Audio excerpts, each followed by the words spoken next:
In this episode of Everyday Movie Recap, we'll talk about the 2011 film Bad Teacher.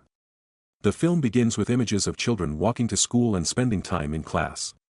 The film then cuts to teachers celebrating in the staff room. The teachers recall their school year. They said farewell to Elizabeth, one of the school teachers. They tell her that she is a member of the Jams family and invite her to give a speech. Elizabeth has just been there for a year and says she will miss her students the most. We then get a view of her strolling down the hall, but she turns away from the pupils. She then says she wants to get to know the other staff members better, but we see another shot of her walking away from a birthday celebration. She claims that her hands were full with 4 lessons and her upcoming wedding.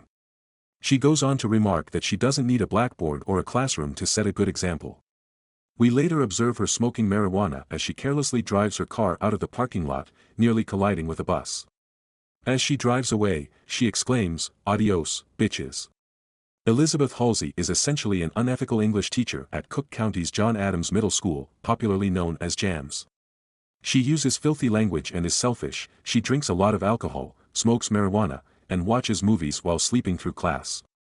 She plans to retire from teaching and marry her affluent fiancé, Mark.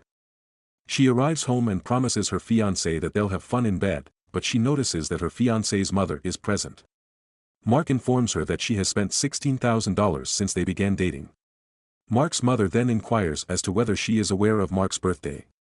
Elizabeth responds that the remark offends her, but his mother informs her that Mark's birthday is today. Elizabeth is shocked and tries to hide her offense by giving Mark a gift, but his mother insists that this behavior must stop. Mark then informs her that he is breaking up with her. She tries but fails to persuade Mark to marry her, and the relationship ends. Elizabeth, it turns out, didn't really love Mark and was only with him for the money. The film then jumps ahead 3 weeks after, and we see that Elizabeth has returned to work at the school, and her expensive car has vanished. When she walks into the school, she runs into Amy, who apologizes for the termination of her relationship. Elizabeth informs her that she saw her fiancé with another man, which is why the relationship terminated. Amy then informs her that she understands Elizabeth has been busy in the past, but she believes Elizabeth will be an excellent teacher this time. Lynn approaches Elizabeth in a classroom and offers to accompany her to lunch, but Elizabeth declines since she is too busy. Lynn informs her that it is her treat, and Elizabeth agrees to accompany her. Elizabeth tells Lynn over lunch that all she wants to do is find a guy who will take care of her, and all she needs is a fresh set of breast implants. Lynn says she doesn't want to do it and that she is already lovely. Later, in a bar, Elizabeth rejects the invitation of a wealthy married man to join him on his boat and instead invites his younger associate to join her. As they converse, the man reveals that he is a trainee and intends to become an occupational therapist after completing his training, driven by a desire to make a meaningful impact. This irritates Elizabeth. So she tells him he's not good enough for her and returns to the bar. The next day, a bored class watches on as Amy teaches. Elizabeth then enters class hungover, dims the lights, and throws down her luggage. A pupil approaches her and informs her that her mother has baked cookies for her. She ignores the girl and instructs another student to turn on the television. On the first day, the student enjoys that she is showing them a movie. The girl who handed cookies to Elizabeth is surprised when she takes a mouthful of the cookie and spits it out. She then remarks that the cookies are disgusting. Russell, the gym teacher, approaches Elizabeth in the cafeteria and asks her out on a date. She dismisses him by telling him that she does not date co-workers. Amy then approaches Elizabeth and remarks that she should not have screened a movie on the first day. As Elizabeth walks away, the two have an unpleasant interaction. She walks down the corridor and notices a handsome man named Scott Delacorte. He informs her that he is the new teacher. Elizabeth observes his expensive watch and comments on it, to which Scott responds that his grandfather designed it and that it came from his family business. Elizabeth becomes intrigued and asks about his wife, to which he reveals that he is currently single after ending a relationship with someone named Catherine. He then shows her a photo of his girlfriend, who appears to have large breasts. Elizabeth then visits a doctor's office, where he introduces her to a patient he has performed breast surgery on. Elizabeth informs the doctor that she will have the procedure. The clinic assistant informs Elizabeth of the $9,000 charge. Elizabeth informs her that her financial situation is difficult and that she will require some time. In the following scene, she calls her parents for money, and when her father refuses to give her any, she slashes the tire of his car. She also contacts her ex for money, claiming that he owes her because the situation is so humiliating for her. The ex then suddenly hangs up the phone.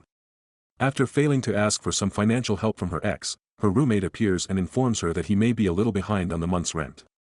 Then he brings Elizabeth a bottle and tells her that they should get inebriated. The next day, she shows the students another DVD. After class, the girl who gave her cookies named Sasha Abernathy tells her that they are planning a car wash and that they raised $6,000 the last time. This piques Elizabeth's interest, and she visits the principal's office.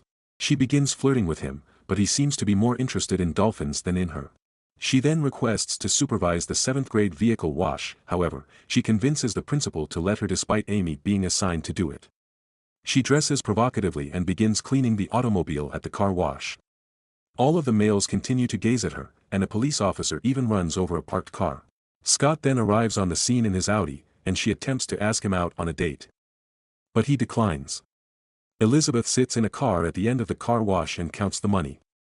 Amy notices this and reports to the principal about Elizabeth, claiming that she stole money from the car wash. The principal orders her to go, and he urges her to leave him alone. While teaching a class the next day, Elizabeth receives information that the pupils must take a pretest. Elizabeth then tells the children that the tests are not valuable and that she is supposed to give them 45 minutes to start working on the test. While Amy is assisting a student, Elizabeth appears to have a grudge against her and brands her a phony. Scott enters the cafe and stops to converse with Elizabeth and Lynn. Elizabeth dismisses Lynn, but Amy appears and begins conversing with Scott. Later, during a parent-teacher conference, all of the parents inform Elizabeth that they don't think much of her approach to teaching the children through movies. Elizabeth informs them that the school recruited her because she is exceptional at what she does and that movies are simply one of many multimedia aids she employs. She then instructs them to enjoy the refreshments, which consist of a glass of water and a pack of Oreos. She then dismisses the class, but as she walks out, one of the parents stops her and says that he would like it if she paid a little more attention to his child. He then gives her money. This inspires Elizabeth, and she begins to persuade other parents to give her money so she can provide individual tutoring lessons. Things begin to heat up as Amy and Elizabeth's hostility grows. Amy gives Scott the book Eat, Pray, Love, and Scott informs her that it is his favorite as well. After a brief exchange, we observe Elizabeth smoking marijuana in her car. A pupil surprises her, and she tells her that the doctor has ordered it. The student informs her that she has more cookies for her, and Elizabeth advises her to avoid dressing as if she is running for Congress. Elizabeth then drives away, telling the pupil that she is high. Russell tries to hit on Elizabeth again at the school ball, but she refuses his efforts and goes over to dance with Scott. When the two enter the hallway, Scott expresses his interest in Amy, but Elizabeth informs her that Amy is a lesbian. Scott is heartbroken. Elizabeth returns to the hall and suggests to Russell that they get high together. They also force Lynn to get high with them. Russell and Elizabeth then smoke in the locker room. Later, Elizabeth learns from her best friend Lynn Davies that the teacher of the class with the highest state exam results would receive a $5,700 incentive. With this information, Elizabeth decides to change her teaching style, asking her students to read and study To Kill a Mockingbird in preparation for the next test. The kids' quiz results are disappointing, which irritates her even more. Meanwhile, Amy and Scott start dating, and she befriends the gym teacher, Russell. Elizabeth acquires state test answers by impersonating a journalist and wooing Carl Hallaby, a state official in charge of creating and disseminating the exams. Elizabeth intoxicates Carl and urges him to have fun in his office, but she puts something on his drink and steals a copy of the answers. A month later, Elizabeth's class aced the tests, and she won the bonus, allowing her to have her breasts expanded. When Elizabeth learns that Amy and Scott will be chaperoning a field trip, she places poison ivy on an apple and leaves it for Amy, who gets blisters on her face and is unable to go. While Scott is on vacation, Elizabeth seduces him. They dry hump, and Elizabeth calls Amy on Scott's phone discreetly, leaving a voicemail that records everything, ensuring that Amy is aware of the affair.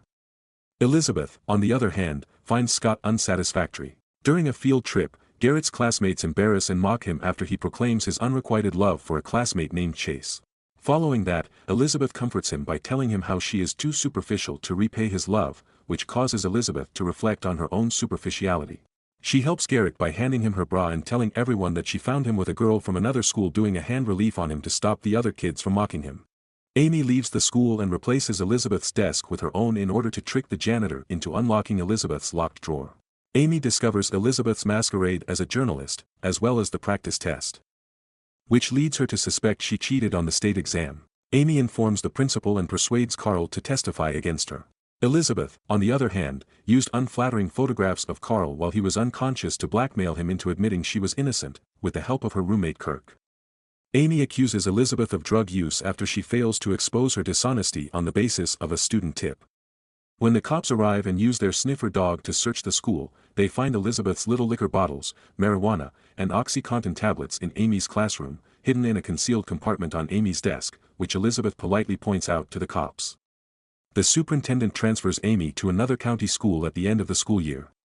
Scott wishes to rekindle his relationship with Elizabeth, but she rejects him in favor of Russell, whom she has realized she loves more. Elizabeth has opted not to receive breast enlargement for the start of the new school year because she believes she looks excellent as is. She also has a new job at the school as a guidance counselor.